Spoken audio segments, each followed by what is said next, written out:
Hello, my name is Nivi Ashok, and I will be doing my notable death presentation on Dr. Irving King Jordan of Gallaudet University.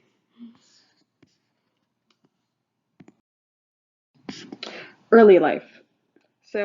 Jordan was born on June 16th, 1943, in Glen Riddle, Pennsylvania. If you don't know, Glen Riddle is a small town near Philadelphia. He came from undereducated parents, as neither of them finished school. In fact, his father had not even completed elementary school. And both of his parents had worked in mills. So, growing up, Jordan was considered a bit of a rebel. During high school, he would refuse to take books home or study, and as a result, he finished high school a year late, so 5 years instead of four. And afterwards, he joined the Navy after graduating from high school. He worked as a junior sailor on the aircraft carrier Enterprise, and he went on to become an administrative assistant for the ship's legal officer.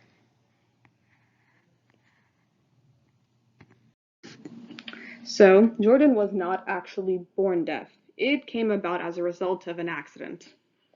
So, Jordan became deaf at age 21, which was on April 23rd, 1965, as a result of a motorcycle accident. This came about because he was not wearing a helmet when he was driving. He fractured his skull and severed the hearing nerves on both of his ears.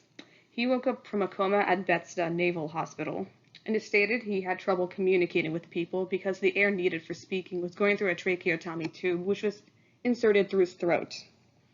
He wound up spending a year in the hospital recovering from his injuries, and as a result, he was medically discharged from the Navy.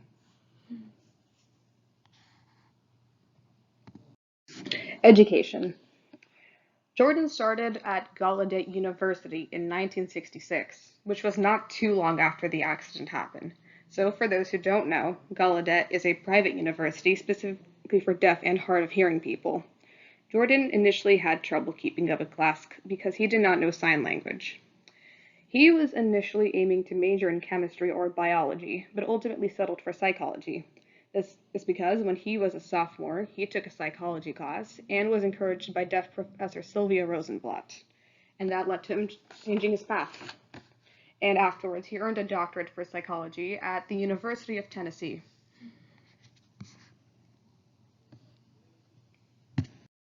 Accomplishments. So, Jordan's most notable accomplishment is becoming the first deaf president of Gallaudet University in 1988. There was actually a bit of controversy around this entire thing because a hearing president was initially elected, and this led to protests calling for a deaf president, which is known as deaf president now, as you can see in the pictures of some of the protests that were going on before Jordan took on the role. And this controversy is actually considered a pivotal moment for deaf civil rights. He holds 11 honorary degrees from his time as president.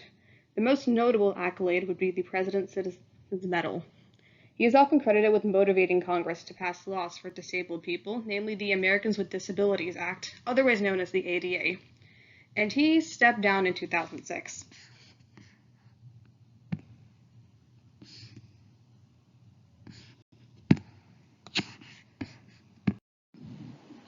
And finally, we will be covering some of Jordan's views on deaf issues. First off, he states that a big challenge is recognizing the differences, such as oral education versus sign language, and working together.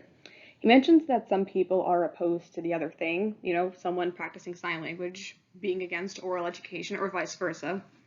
He mentions that people should have the mentality of we're both deaf and should respect each other. He is essentially calling for more unity in the deaf community. The second point is that advances in technology can help, but accommodations need to be made. Associations have shown that the cost of accommodations are actually small, as per an interview.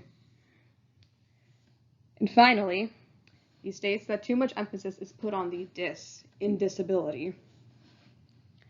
Ever since the ADA has been passed, not much progress has actually been made for disabled people. And in an interview, he states, why can't you focus on the ability, not the dis? People put an emphasis on the fact that deaf people cannot hear, when in reality, they are just ordinary people who happen to not hear. Their lack of hearing is not a burden.